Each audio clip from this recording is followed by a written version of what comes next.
Alright, I'm going to just do a quick review of this Speedway impact wrench that I got. And kind of came, stickers and stuff are kind of peeling off,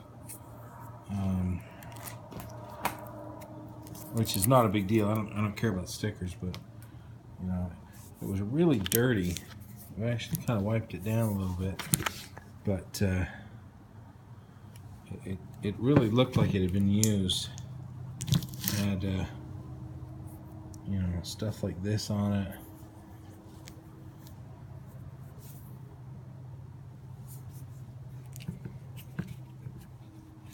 And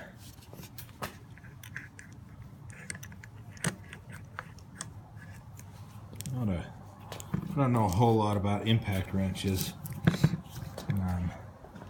I've been using, you know, this Harbor Freight wrench, pneumatic wrench, and it's worked out okay, but I wanted to get something that turned a little bit faster and did a little bit more. This one was on eBay. Said it was new.